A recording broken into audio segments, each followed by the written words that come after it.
نو نن په دې لیکچر کې مونږه irrational number ډسکس کوو چې آیا irrational number څه ته وایي. نو یو سمپل ډیفینیشن ما لیکلی چې those numbers which we cannot express in the form of phi by q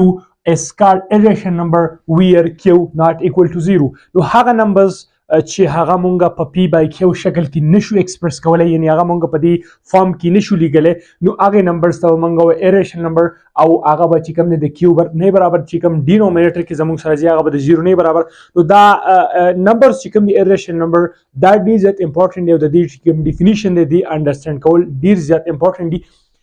زیات تر چې کوم دی منګه په پریویس لیکچر کې د ریشنل نمبرز په اړه کې خبره کړې و. نو د دې اگزامپل چې کوم دی هغه مونږ لیکلي چې انډر دی روټ 2 بیا انډر دی روټ 3 بیا انډر دی روټ 5 انډر دی روټ 11 دین علاوه ډیفرنٹ ټایپ اگزامپل یعنی تعالی راتلی شي انفاینایټ چې کوم دی هغه زموږ سره irrational numbers دي. اوس که تاسو فایلم کې نو مونږ چې کوم پریویس لیکچر پای کې مونږ دا خبره ډسکس کړې و چې هغه نمبرز چې هغه مونږ په فی بای کیو شکل کې ایکسپریس کولی شو هغه ته ریشنل نمبر وي، او پی کیو باندې موږ یو کنډیشن لګولی چې فی او کیو به چې کوم دی دا به د زیډ د فیملی سره تعلق ساتي او کم کیو چې د ډینومینیټر کې دا به د 0 نه برابر. نو که تاسو دلته اوس وګورئ په دې ډیفینیشن کې موږ ویل چې هغه نمبر چې موږ په پی بای کیو شکل کې نشو ایکسپریس کولی یعنی په دې فارم کې نو هغې ته موږ irrational نمبر وایي. اوس دلته وګورئ دا زموږ سره ټول فی دي، د دې نه لاندې چې کوم دی په 1 زه چې کوم دی هغه لیکلی شم د ټولو نه ډیفینیشن لرازمه په دې باندې تاسو اول ځان کلیر کړئ. نو که دلته تاسو دا زموږ سره فی دی او دا زموږ سره کیو فی دی ساری او دا زموږ سره چې کوم دی کیو دی. اوس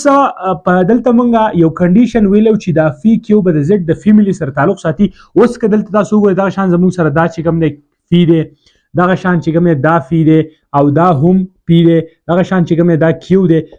دام کیو دی او دام کیو دی. اوس تاسو دی فی ته وګورئ دلته فی زموږ سره 11 دی 5 دی 3 دی 2 دی انډر دی روټ. نو دا د زیډ سره تعلق نه ساتي او تاسو ته پته چې د زیډ چې کوم سیټ اف انټیجرز دی هغه زموږ سره په دې فارم کې پلس ماینس 1 پلس ماینس 2 پلس ماینس 3 او ان سو آن. نو که تاسو وګورئ په دې کې زموږ سره انډر دی روټ 3 نشته دی، دلته سمپل پلس 3 ماینس 3 دغه شان 2. نو دلته موږ وویل چې دا به فرست مست تعلق ساتي د زیډ د فیملی سره، خو دلته که تاسو وګورئ نو irrational نمبر ځکه دی وجې دا مونږه تاسو ته ښکاري چې په دې فارم کې دي خو کم کنډیشن چې دلته دی هغه نه سیټسفای کوي، نو دې د وجې دې ته مونږ وایو دا irrational نمبر دی. بل ډیفینیشن چې کوم دی کامنلی ډیر زیات یوز کیږي د irrational باره کې چې د ریل نمبرز او د ریشنل نمبر چې کوم ډیفرنس دی دینه چې کوم نمبرز راځي هغه چې کوم دی هغې ته موږ وایو irrational نمبر. زیاتر بکس کې چې کوم دی دا ډیفینیشن هم یوز کیږي چې د ریل نمبر او د ریشنل نمبر چې کوم ډیفرنس دی دینه چې کوم نمبرز راځي دي ته موږ irrational نمبر وایو. دین علاوه چې کله تاسو په ډیسیمل کې یو نمبر ایکسپریس کوئ د irrational باره کې نو هغه به تاسو داسې کوئ چې د هغې چې کوم ډیسیمل راځي نو یو خو به هغې کې یوه خبره دی چې هغه به نایدر ټرمینیټینګ وي او بل چې کوم دی هغه به نان ریکرینګ وي، یعنی هغه به ټرمینیټ کیږي نه، هغه به ختمیږي نه، یعنی انفاینایټ به هغه رواني. او بل دا چې هغې کې چې کوم انسی راځي په ډیسیمل کې هغه به نان ریفیټینګي، مطلب هغه به ریفیټ کیږي نه، بار بار به نه راځي. مثال طور باندې چې کوم زه یو اگزامپل لیکم 3.4 444 یعنی داسې به چې کوم دی ریفیټ کیږي نه، ریکارینګ کیږي به نه. یا که زه داسې ولیکم چې 3.1111 نو داسې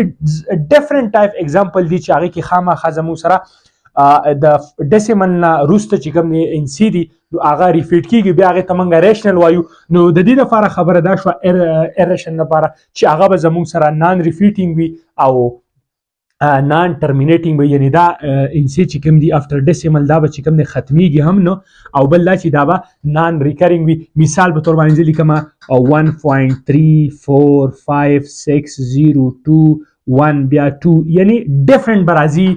هر یو انسان چې کوم دی ډیفرنٹ، یعنی د سیکوینس به پکې نه برابرېږي چې هغه ته ته دا چې کوم دی ریفیټ کیږي. نو دغه نمبرز ته بیا موږ وایو چې دا چې irrational نمبرز دي. او که دې نه علاوه تا سره په دې فارم کې راشي نو دا خو بیا ډېره اسانه شوه، ځکه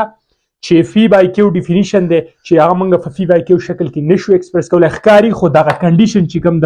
ریشنل لپاره دی هغه نه سیټسفای کوي، نو دې د وجې بیا موږ وایو دا irrational نمبرز دی. بل ډیفینیشن دا و چې کوم موسټ امپورټنټ دی